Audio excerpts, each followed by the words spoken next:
bienvenidos a otra entrega de Sondeo. Hoy es miércoles, como tal, deberíamos estar en el sondeo emocional, pero situación muy especial, un invitado que nos pidió el miércoles, que es el Día del Doctor, de los temas médicos o emocionales o de la ¿cómo se llama, doctor? La salud mental. La salud mental en sentido general.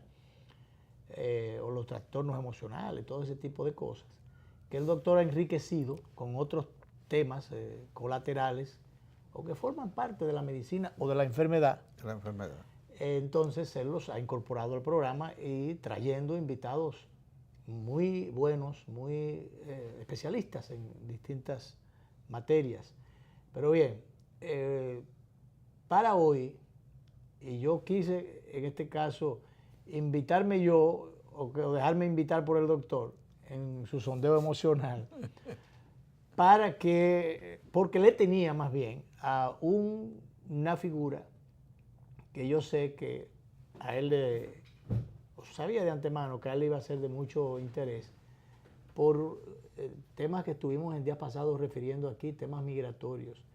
El exdirector de Migración, el doctor José Ricardo Taveras, pues él es el invitado. Él no ha llegado, yo espero que venga, para que abordemos los temas de migración desde ópticas diferentes y sobre todo desde las experiencias particulares vividas y sufridas. Ahí está, porque es un abuso emocional. Lo que están atravesando. Eso fue lo que yo vi. Sí, un abuso emocional que están atravesando los extranjeros en general, con excepción de los haitianos. Con la excepción de los haitianos. Bueno, usted me llamó aquella vez y referimos justamente algunas de las dificultades que había o los traumas que para los fines había experimentado cuando visitó a Migración tratando de resolver su problema. Así es. Que yo lo he dicho aquí, que ¿quién más que él, dominicano aplatanado? Él tiene su residencia de hace un paquetón de años, tiene un hijo dominicano casado con una dominicana,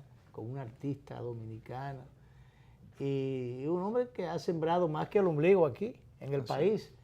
Pero, bueno, como tiene un pasaporte americano, él no quiere perder aquello. De aquí, este no es de los países donde hay que salir huyendo, o sea que yo no sé qué hacer con su pasaporte americano, porque para los fines él es dominicano y aquí que se va a quedar. Entonces, él debió entregar eso. Digo yo, no sé, si yo no lo he hablado con él. Entregar eso y entonces que le den una residencia. No, la residencia la tenemos. Una residencia no, le den una visa cuando él la quiera, cuando quiera ir allá. Porque, o sea, que sea al revés. Sí, que sea al revés. Usted pide una visa cuando quiera coger para allá, pero entonces, como usted es dominicano, ya adquiere oficialmente la nacionalidad dominicana para que se vea liberado de esos trajines que no se ven, que es la parte que molesta.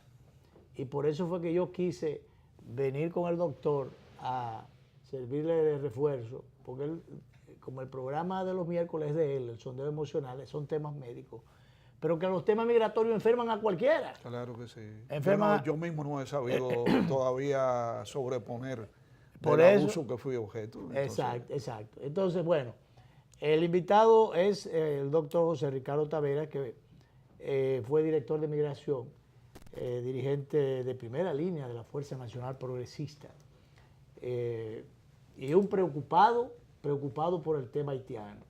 Que alguna gente también llegó a decir, pero ¿qué usted hizo? ¿Qué ha hecho el partido mientras estuvo ahí? Pues ustedes tenían ese pedazo de poder y que yo que... Señores, ese es un tema de Estado, que las cosas de Estado las maneja el presidente de la República y son políticas de Estado que se establecen. Que no es verdad que un director o un partido aliado va a poder hacer muchas cosas si no hay la voluntad política. Si no hay la voluntad política de cerrar la frontera y de sacar a todos los indocumentados, si no hay esa voluntad directamente del presidente de la República, no es verdad. Es que las Fuerzas Armadas juegan ping-pong con ellas en la frontera. Esa es la realidad de este tema.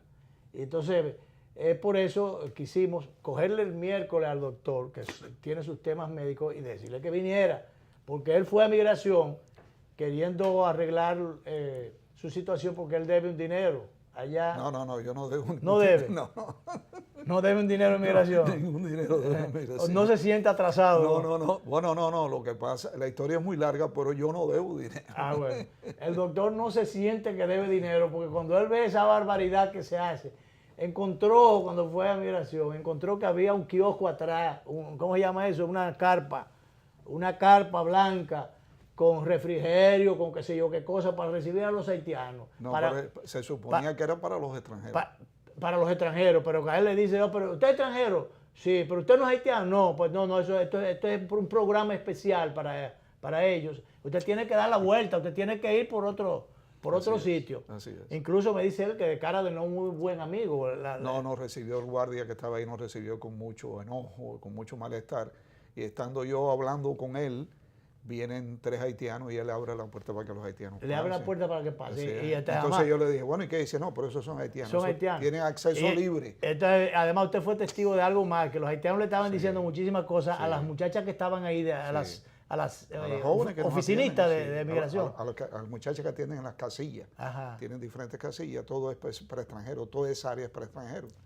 Y este hombre llegó, dio golpes en la mesa, le gritó, le abrió los ojos, habló en voz alta y la muchacha... Y nada pasó, y ella estuvo a punto de llorar. Sí, estaba con los ojos aguados y cuando él se fue, se acabó de gritar y hacer todo, yo le dije, ¿y por qué usted no le respondió? Porque yo estaba allá al responder. Me dijo, no, es que no podemos hacer. No, a lo mejor la cancelan. ¿Entiendes? Entonces, óyeme. Bueno, entonces, nada, ese es el plato que yo quise traerle, esperar al doctor con ese tema, porque vamos a hablar de temas migratorios y de temas políticos en sentido general. Pero que lo que pasa, doctor, que el programa hoy de los miércoles es del doctor.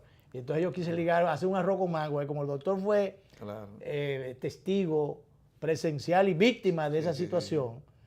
Porque dice, pero ¿por qué los haitianos tienen un programa especial para que no pagan, no le cobran para formalizarle sus papeles, darle y buscarle sus papeles, le buscan hasta nombre cuando no tiene, le ponen nombre, todo eso le ponen. Entonces el doctor nació en Cuba, pero ¿cuántos años tiene aquí? Su hijo es universitario ya y está casado con una dominicana. Y está en este programa metido también, y está en otro programa, y es dominicano por todos lados. Entonces, realmente él tiene dificultades para normalizar su documentación. No, el problema fue que a mí se me venció la residencia. Pero bien, vamos a dar, doctor, la bienvenida al doctor José Ricardo Tavera, y vamos a hablar de temas migratorios y en sentido general, y a ver después por dónde nos metemos. Doctor, bienvenido al programa, como siempre. Me gustaría, a ver si quizás, después que usted salió de migración, a lo mejor no le gustaría hablar de esas cosas, pero nosotros hay que asimilar, aprovechar la experiencia. Supongo yo que ahora usted ve de manera contemplativa la situación. ¿Ha empeorado el tema migratorio? ¿Se han ido resolviendo cosas de las que quedaron pendientes cuando usted estaba dirigiendo allí? ¿O esa denuncia o queja, denuncia, lamento, una mezcla que han hecho los legisladores de la frontera, Adriano Sánchez Roa, la senadora Sonia Mateo, Johnny, el de Pedernales, y todos esos legisladores denunciaron recientemente que es incontrolado la entrada de indocumentados y que prácticamente nada se está haciendo? Me gustaría saber si su preocupación ha aumentado después que se fue de la institución, porque usted tenía su preocupación, porque usted quería hacer más de lo que hizo muchas cosas. ¿Cómo usted ve las cosas el día de hoy? Bueno, bienvenido. Muchas gracias, muy agradecido de darme la oportunidad por estar nuevamente aquí en el programa. Extrañando al buen amigo Danilo. Danilo no vino porque él no viene los miércoles. Bueno. Es que el programa es del doctor y le hemos quitado un pedazo. Y le damos, pues, entonces le damos un saludo a Danilo allá. Sí, él está viendo el programa ahora. Y lo felicitamos a todos ustedes. Realmente, si tú me preguntas si estoy preocupado, obviamente que se ha incrementado mi preocupación. Porque yo dediqué una parte de mi vida a que mientras estuve ahí tratando de ver cómo podíamos enderezar el tema migratorio.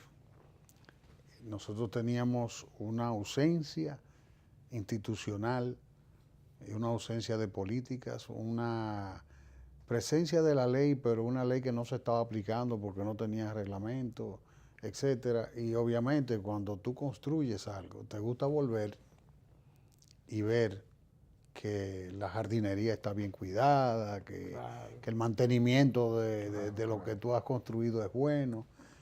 Y con ello no me refiero necesariamente a la Dirección General de Migración como tal. Me refiero a todo el engranaje del Estado que Sí, porque es un engranaje que debe funcionar. Tiene que ver con este tema. Que parece, doctor, que se puso a funcionar a partir de la ley, de la sentencia aquella, 168, que se criticó los pocos dominicanos, yo diría, o intereses involucrados en estos temas, torpedearon esa sentencia, pero esta sentencia vino a clarificar las cosas y a poner a trabajar a las instituciones que no tenían herramientas, querían quizás algunas hacerlo, como era el caso de la migración, pero no tenían herramientas para comenzar a trabajar. Fíjate, lo más importante que aconteció fue que se sacara el reglamento de la ley de migración. Porque acuérdate que teníamos una nueva ley de migración que duró 7 años sin reglamento. Qué barbaridad. Me da vergüenza tener que decir que se hizo en mi gestión el reglamento. No debió ser así, pero así fue. Me agrada, por un lado, porque lo logré, pero por otro lado, como dominicano, no me gusta que una ley tan importante dure 7 años sin reglamento. Lo que indica que es difícil aplicarlo. Por el temor al abordaje del tema haitiano, siempre hubo un temor de hacer ese reglamento. Entonces, obviamente... Temor al abordaje, que eso es irresponsabilidad. A veces es más irresponsabilidad que temor. Realmente, yo entiendo que yo llegué a migración en un contexto en que el presidente ya se cansó, en ese entonces el presidente Fernández, de que no había una situación que no permitía que se consolidara el reglamento. Y obviamente yo digo que la forma de romper el hielo fue pensando en mi persona. Y se logró, porque ciertamente 6 meses después teníamos el reglamento. Entonces, lo que indica que había un boicot ahí con eso. Se ve que... Porque no hay migración necesariamente, o sea, había un problema porque el Consejo Nacional de Migración tenía que abordar el tema. Entonces ahí estaba Relaciones Exteriores, estaba Interior y Policía, que siempre no habían acuerdo entre esas dos instituciones. Entonces, pues, finalmente se logró ese tema. La sentencia, ciertamente, es muy importante. La sentencia vino a resolver un problema, o no a resolverlo, a ratificar la solución. Que fue una ratificación, pero a evitar, por lo menos, a suspender una especie de limbo que había en ese momento. Porque el limbo ya lo había dirimido la Suprema Corte de Justicia cuando actuaba como Corte Constitucional, cuando votó la sentencia número 9 del 2005. Ahora, ¿qué es lo que pasa? La sentencia, la Suprema Corte actuaba como ejercía el control directo de la constitucionalidad, pero obviamente no era un tribunal constitucional propiamente dicho, no tenía todo el andamiaje legal con que hoy cuenta el Tribunal Constitucional. Por eso habían dejado empaquetar muchísimos temas allí, muchas leyes, porque no tenían el tiempo por la diversidad de problemas que tenían. Sí, la situación es que cuando el Tribunal Constitucional, que como ventaja tenía frente a la Suprema Corte el hecho de que se le dieron facultades aditivas, cuando una legislación no es suficientemente clara en una situación, cuestión de hacer operativa el mandato constitucional, lo que hace es que la Suprema Corte de Justicia, en ausencia de norma, puede normativizar cualquier situación que la ley no resuelva. Que en cierta medida es lo que acontece con la sentencia 168, porque la 168, por ejemplo, había una cantidad de miles de ciudadanos extranjeros inscritos en el registro civil que parecía que eran dominicanos, pero no lo eran. Entonces el Constitucional podía decir, por ejemplo, darle una orden a la Junta Central Electoral, mire, haga una auditoría y determine cuántos son. Y a esos, mándalo a migración y que le den un estatus migratorio provisional. Hasta tanto el Plan Nacional de Regularización resuelve el problema. Le da al Ejecutivo, lo insta a que emita el Plan Nacional de Regularización de Extranjeros, pero a partir de ahí fue que se dañó todo. Íbamos bien, porque el problema es que las medidas administrativas que se han venido tomando han ido desmontando la evolución en la solución del problema, al menos en el ámbito jurídico. Lo que han hecho es que han ido desmontando con medidas administrativas. Eso que usted dice. Que eso es violatorio, porque no es verdad, usted más que yo sabe, y lo sabe mucha gente, de que un decreto no tumba una ley, de que una disposición administrativa no tumba una sentencia. Así es. Entonces, la ley se ha querido ir arreglando con disposiciones colaterales, lo que indica que hay una violación de la ley. La extensión de los plazos, por Exacto. ejemplo, del Plan Nacional de Regularización de Extranjeros. ¿Qué es lo que se está haciendo de manera administrativa? De manera administrativa se han extendido los plazos sin que el Consejo Nacional de Migración tenga facultad para eso. En una primera ocasión se hizo pura y simplemente por disposición del Ministerio Interior. Ya tú lo sabes porque yo vine aquí al programa cuando estuve haciendo participando mucho en los medios de comunicación. Un periplo por los medios de comunicación explicando el tema de la imposibilidad de la extensión del plazo, porque es que la Constitución dice claramente que los temas de la extranjería, del control migratorio, son temas que competen al Congreso Nacional. O sea, no se pueden tomar decisiones de la administración pública, del gobierno central, y decidir solución de situaciones que al margen de la ley, ¿qué es lo que está pasando? ¿En qué hemos terminado? Hemos terminado con 2 carriles. El doctor, que tú te quejabas de que tiene una situación que no sé cuál pueda ser, pero en inmigración es el que va en el carril de la ley, los que han tenido aquí décadas pagando impuestos, cumpliendo con todos los mandatos, renovando cada 5 años, qué sé yo. Ya después que nosotros sacamos el reglamento, una persona con su perfil, imagino que ya tiene mucho más de 10 años con una residencia permanente, podría optar quizá por una residencia definitiva, que solamente tiene que ir a actualizar datos cada X cantidad de tiempo. Pero ¿qué pasa? Esa extranjería que va y está padeciendo, pero se creó un carril paralelo. Primero, comenzamos con los cañeros. A los cañeros se le otorgó residencia permanente sin que se aportara ni un acta de nacimiento, nada. Sin pruebas, sin ninguna documentación de nada.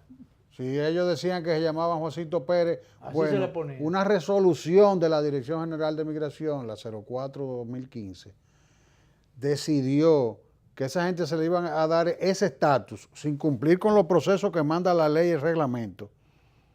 Lo que dice la Constitución de quienes son dominicanos. Y que los únicos documentos que iba a tener como base esos expedientes, eran los documentos que reposen en el Ministerio de Hacienda para fines de la pensión. Y en Hacienda no hay nada, que lo saquen, los reto a que lo saquen. Porque lo único que esos ciudadanos pueden tener es una fichita que les pedía el Consejo Estatal del Azúcar, porque la mayoría eran indocumentados. Claro. Entonces, si es esa fichita que hay en Hacienda, aquí se violó la ley de migración, la Constitución de la República, el decreto que establece el reglamento, se violó el decreto del plan, porque además, fíjate, es tanto miedo que tenemos a abordar el tema haitiano, que los cañeros desafiaron al gobierno, que ellos no se iban a sumar al plan, que con ellos había que hacer algo especial y que había que darle su pensión y darle estatus. Y el gobierno se arrodilló a esa petición, violó la ley. Eso fue el primer paso para el desmonte administrativo de la Constitución, de la Ley de Migración, del decreto que establece el reglamento, del propio decreto del plan de regularización, porque esos cañeros bien pudieron ser insertados en el marco del Plan Nacional de Regularización de Extranjeros. Pero ese mismo plan te dice a ti, el decreto 327-13, que una vez vencido el año que estableció ese propio decreto, que es un decreto que el presidente pudo emitir porque la ley lo facultó a que organizara un plan de regularización, no 10, ni 20, ni extenderlo, que extendiera plazo. Ni extenderlo per secula seculorum. Entonces, ¿qué pasa? Cuando viene este tema del vencimiento del plazo, primero administrativamente lo extienden, después lo siguen extendiendo. Ahora, como nosotros tratamos de animar y la opinión pública se animó con nuestra denuncia, pues entonces lo llevan al Consejo Nacional de Migración como para darle un viso de legalidad, porque ciertamente el Consejo tiene algunas facultades para la planificación de la política migratoria, pero no para... Pero esas facultades no están por encima de la ley. No puede extender el plazo. Y lo hicieron como quieren. Entonces, ¿qué es lo que está pasando en la práctica? Doctor, tú me dices a mí... ver lo que está pasando en la práctica, veo que no nos estamos respetando, que no nos damos a respetar ni nos hacemos respetar. Y con razón, pues no nos respetamos. Vamos a hacer la primera pausa, doctor. Y lo tomamos ahí mismo el tema. Por razones de tiempo. Vamos y volvemos con nuestro distinguido invitado de esta tarde, José Ricardo Tavera, exdirector de Migración y figura importante del derecho y de la política. Vamos allá, volvemos.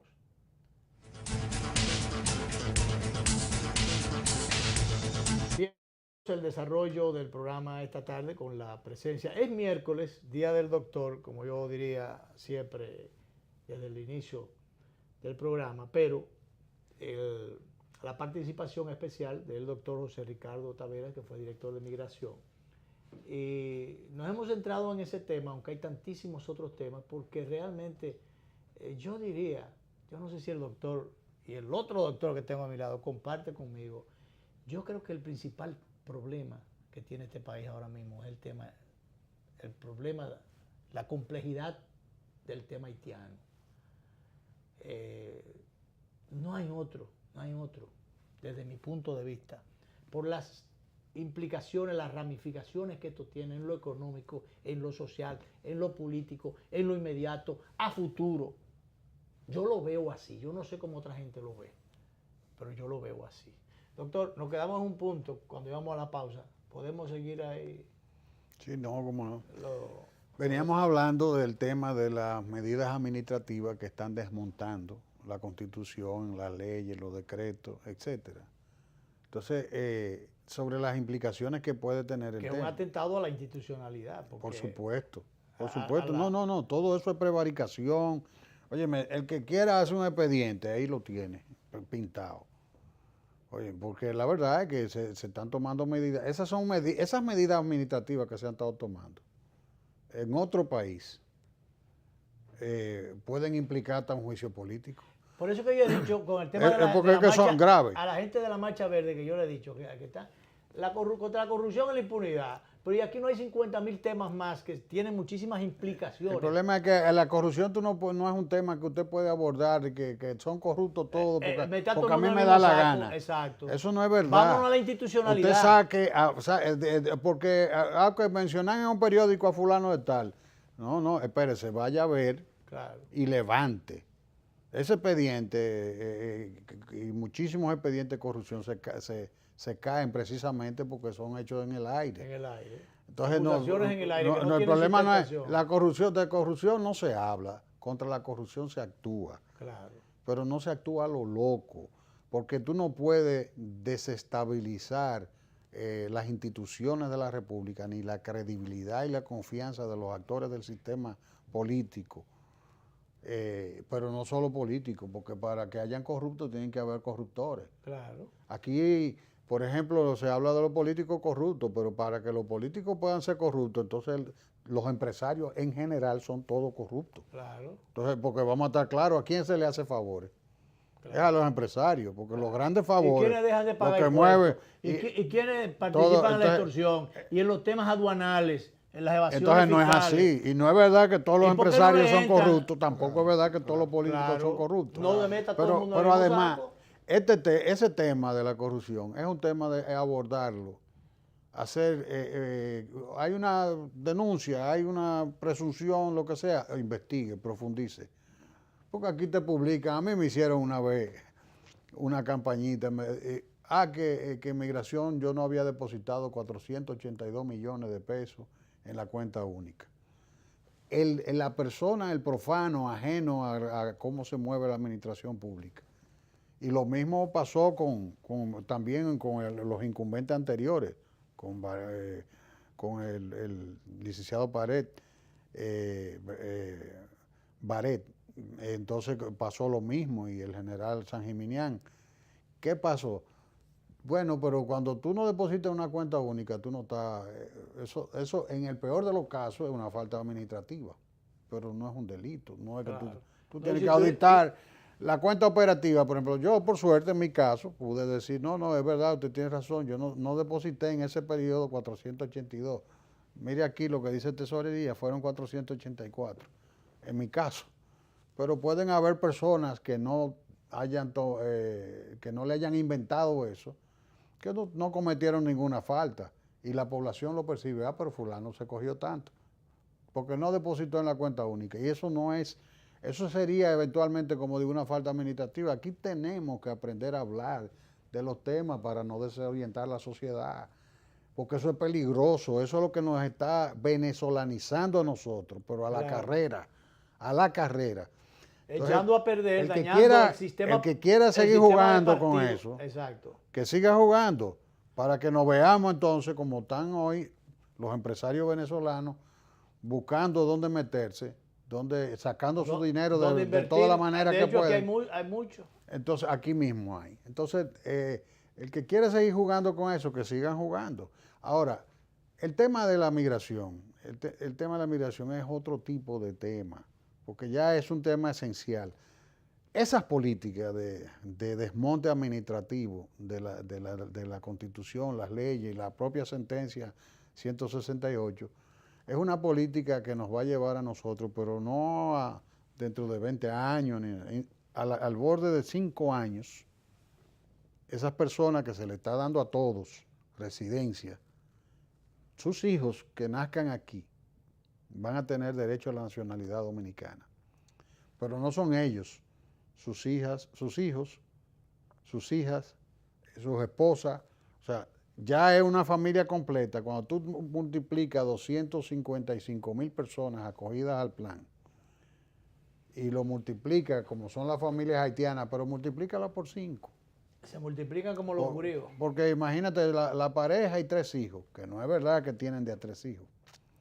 No es verdad. Claro. Entonces, multiplica 255,000, ya estamos hablando de que tenemos sobre el 1,000,000 de habitantes legalmente establecidos en el territorio dominicano.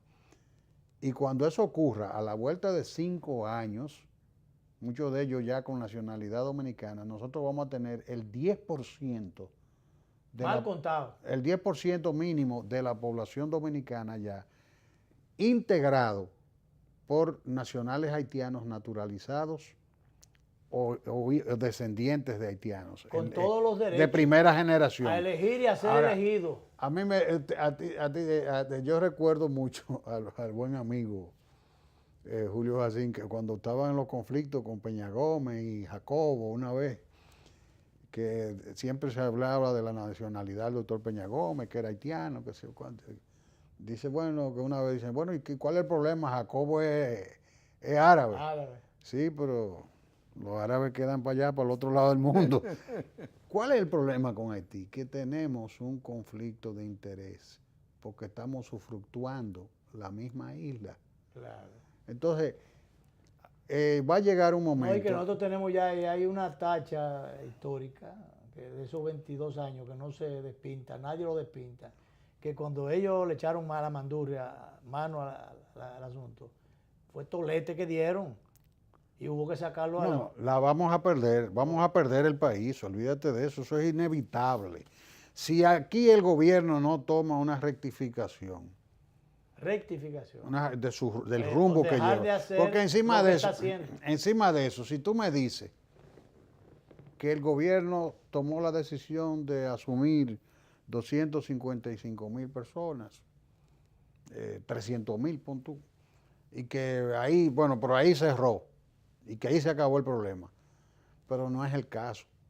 Porque el problema es que tú tienes la gente con los carnés de que están expidiendo del plan de regularización los y los falsos, propios carnés de migración. los carnés falsos. Pero hay falsos y los verdaderos también. ¿Qué hacen? Los verdaderos son muchos. ¿Tú sabes qué hacen? Te van y te dan un viaje y vienen toditos. Cuando los guardias lo paran, enseñan su carnet. Incluso pueden ser, más que falsos, podrían ser hasta verdaderos. Los choferes le quitan esos carnets, Vuelven con ellos otro para allá viaje, con otro viaje. y le entregan los carnets a todo el mundo y de allá para acá vienen en la misma situación.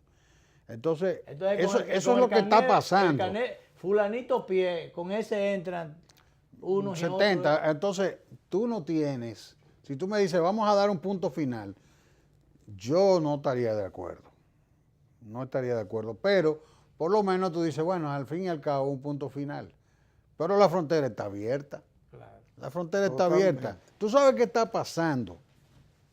Que ya, porque a mí como la gente me identifica con el tema, me llegan noticias de todas partes. Ya los haitianos están sembrando de este lado y durmiendo en su casa en terreno dominicano, que no es de ellos. Eso está, la frontera está en manos de Dios.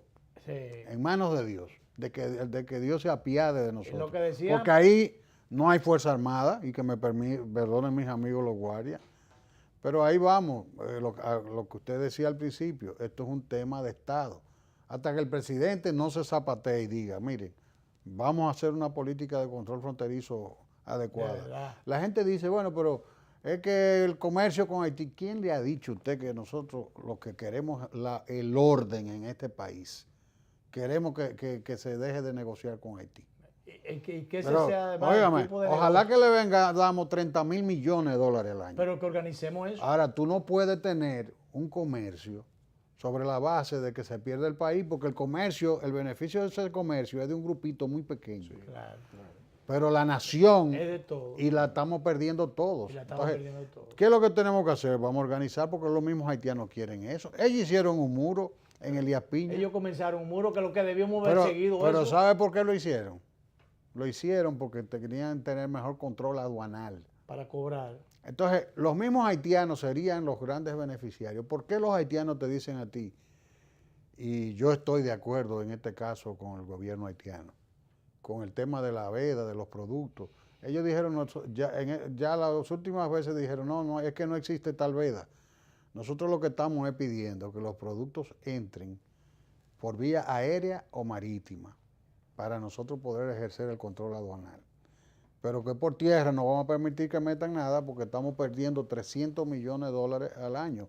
Porque si tú tienes un comercio de 1.500 millones de dólares y tú estás evadiendo, y ellos están cobrando un arancel de un 30%. En eso ellos tienen razón. Claro que lo tienen. El problema es cuando ellos boicotean el asunto, cuando permiten que pasen para este lado, que los indocumentados, que compren de este lado, y cuando vayan a cruzar para ahí, entonces le quiten la mercancía o se la boten. Porque en eso estamos de acuerdo, pero ellos, óyeme, ellos han sido limpios en avisar que tenían los ciudadanos haitianos lo compran como quiera, porque como ese país es un desorden, ellos entienden que no pasa nada. Pero la realidad es que, yo te voy a decir, si nosotros blindamos esa frontera y los pasos fronterizos se dignifican, porque eso es otro desorden, ahí no existe área estéril en ninguno de los puntos de control fronterizo. Y eso yo estoy consciente, porque yo fui director de Migración, que Migración no está en capacidad de organizar eso. En primer lugar, porque Migración no controla Ese tema lo controla las Fuerzas Armadas a través del CEFRON, del control de las áreas estériles, de los puntos de control fronterizo. Segundo, porque no tiene el presupuesto. Tercero, porque la infraestructura que hay ahí es una infraestructura de esas que se usan en los beduinos, con trapos y cosas. Eso, ahí no hay infraestructura para poder hacer áreas de control, áreas estériles en los pasos de control fronterizo. Todo eso fueron inquietudes que yo siempre estuve planteando desde el gobierno y que estoy gritando desde la oposición. Por amor de Dios, vamos a fijarnos en este tema, porque este tema, y ojalá que alguien vaya y se lo diga al presidente, que yo lo estoy diciendo aquí, que este tema va a terminar en un baño de sangre. Y si no organizamos esto, va a terminar en un baño de sangre. Y poco a poco se van generando las condiciones. Y si hay algo que ha caracterizado al pueblo dominicano, es que aguanta, pero cuando explota, explota. Aguanta. Entonces, hasta un día. Eso es lo que a mí particularmente me preocupa. Y además, la injusticia de la creación de 2 carriles. Una extranjería que tiene que cumplir con todo y otra que ni paga ni aporta absolutamente ninguna prueba de su identidad extranjera. Claro. Desorden. Sobre todo mientras se mantenga eso, que no se sepa cuántos son y dónde están. Y tú me dices, eso es culpa de migración. La gente me dice, usted fue director de migración.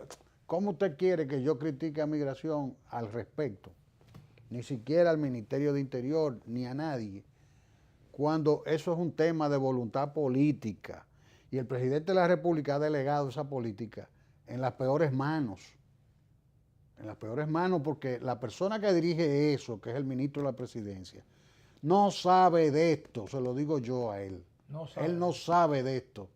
Él no sabe lo que está haciendo. Y sí lo sabe, porque tampoco estoy diciendo que sea un ignorante, es un tipo muy capaz. No es por ignorancia. Es una persona muy capaz, pero no maneja la materia y tiene un conflicto de interés en el manejo del tema, porque tiene una visión. Y la visión que él tiene. O de manejo de agendas. El problema es que si tú me dices a mí, usted no respeta la visión que tiene el ministro de la Presidencia y obviamente el presidente, porque si el presidente le permite hacer todo eso, el presidente es responsable más que él.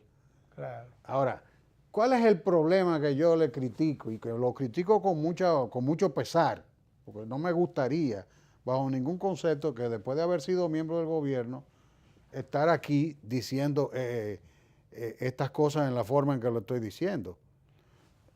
Yo lo que veo es que creo que el presidente, el ministro de la Presidencia y todo el mundo tiene derecho a tener una visión. Ahora, cuando su visión confronta la ley, hay problemas. Claro. Entonces, aunque usted sea presidente, usted sea ministro de la Presidencia, lo que usted quiera, usted tiene que respetar la soberanía de la ley, que es lo que no ha pasado. Y por eso es que yo te digo que no hay políticas migratorias, no hay políticas de control fronterizo y que hay que construirlas. Y cuando digo esto, lo digo sanamente, en el espíritu de que se produzca una rectificación en el gobierno. Porque realmente esta política es el Waterloo de Danilo Medina Sánchez históricamente. Puede hacer toda la barquita que quiera, todas las obras, los teleféricos y 700.000 millones de visitas sorpresa y lo que quiera. Y esto tumba todo. Pero ¿de qué nos vale? Porque te lo demuestro brevemente. Lo tumba en primer lugar. Vamos a ver cómo los índices del comportamiento de las políticas sanitarias en la República Dominicana, desde Trujillo para acá, analízalo. ¿Por qué se han ido cayendo los índices? Por ejemplo, en el control de natalidad, en el tema de las muertes de niños recién nacidos. Sí, la mortalidad infantil. La mortalidad infantil. Se ha incrementado y va creciendo ¿Tú crees que esos son niños dominicanos que están muriendo Sin embargo, en los están en las paritorios estadísticas, del país? aparecen en las estadísticas ahora. Aparecen en nuestras estadísticas. En nuestras estadísticas, Pero no las haitianas. Pero, y en nuestro presupuesto. No, porque es que mueren en este país. Se Oye, tiene que controlar. nuestras estadísticas y en nuestro presupuesto. Y en nuestros hospitales, pero- y las deficiencias marcadas en nuestros hospitales. Pero tú crees que es verdad que son niños dominicanos que están muriendo. No, bueno. Son niños haitianos.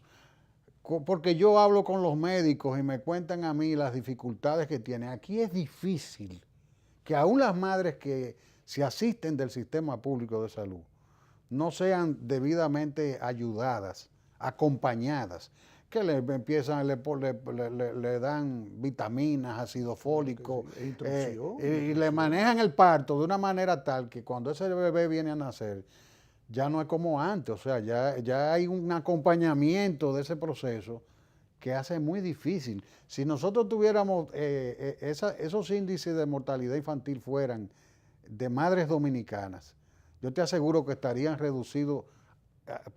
Bueno, ahí siempre hay eventos, Sí, siempre no, hay siempre, eventos, porque todos pero los estarían países- reducidos al mínimo, Claro a que lo sí. que ya la ciencia no puede controlar. Claro que sí. Pero cuando llegan estas madres haitianas que no han tenido ningún La tipo más de... mínima Que atención. llegan a París. Llegan con el niño enfermo. usted puede decirme, doctor, Sí, no, usted está si hablando. usted es lo médico, pero estoy hablando la verdad.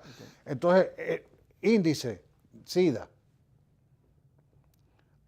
O sea, cosas que nosotros ya teníamos. Desnutrición. No, de nutrición, deshidratación. Tú habías oído tuberculosis. hablar de una enfermedad que le dicen la buba. Que, Sí. Sí, que eso eso había desaparecido desde los tiempos de Sí, Trujillo. sí, El sí. gobierno dominicano lo había controlado. Aquí no existía. Ya otra vez. ¿Anda o no anda, doctor? Sí, cómo no anda. Entonces, y anda yo el le estoy regreso de diciendo- la poliomielitis que estaba Oye, prácticamente eliminado. Oye, aquí todo lo que habíamos logrado en temas de control Erradicar sanitario ya, ya una serie de está enfermedades. involucionando, pero es por esa presencia.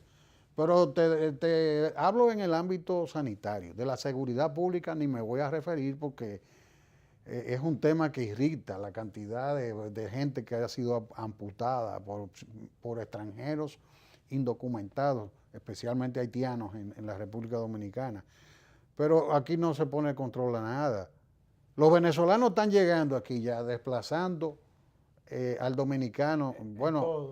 digo, en la prensa ya yo estoy viendo muchos. En todo. Sí, cómo no. Claro. Cómo no. En la Óyeme, televisión. En Ocupando todo. en Entonces, todo.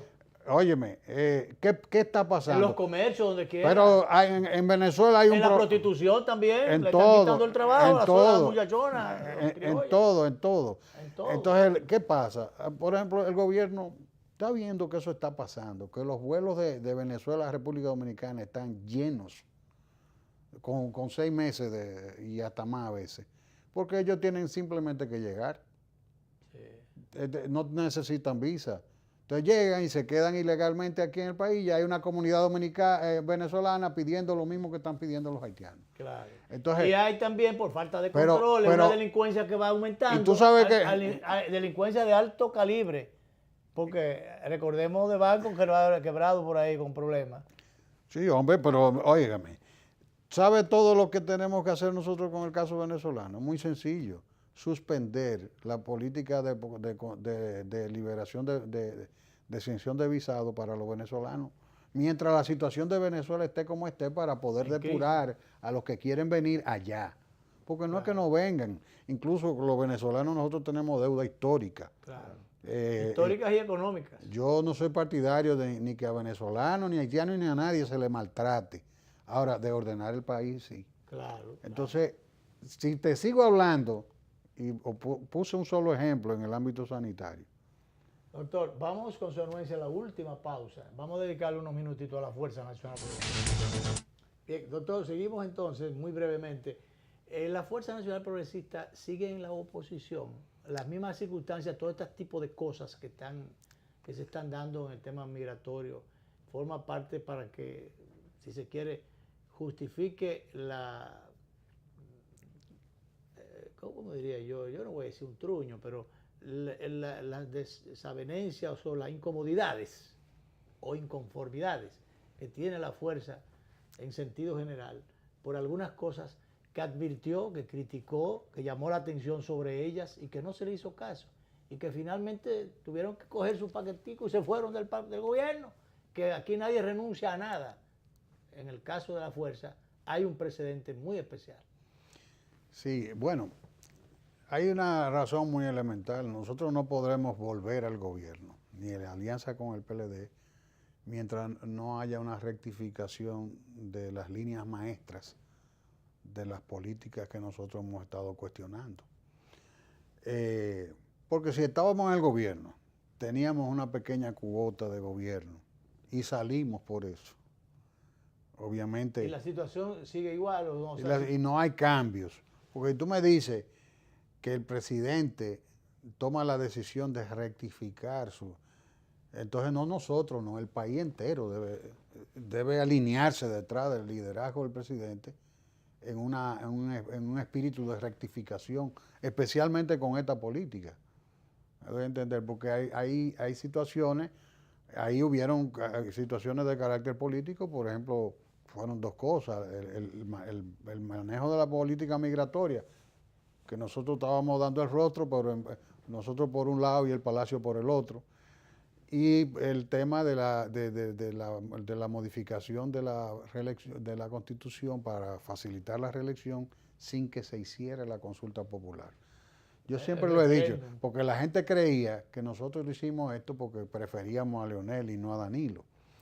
Nosotros estábamos listos, si el PLD, entre sus mecanismos internos, decidía procurar la reelección, nosotros se llenaban las formalidades, agotaban. Sí, estábamos listos para apoyar al presidente Medina, sí, pero obviamente con la condición de que se cumpliera con el mandato constitucional de hacer la consulta popular.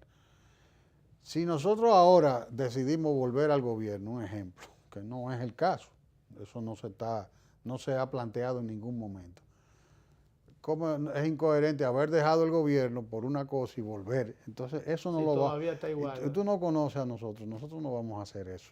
Sí. Nosotros lo que quisiéramos ver, porque el problema es que... Pero ustedes se han quedado tranquilos después, o sea, que no han hecho...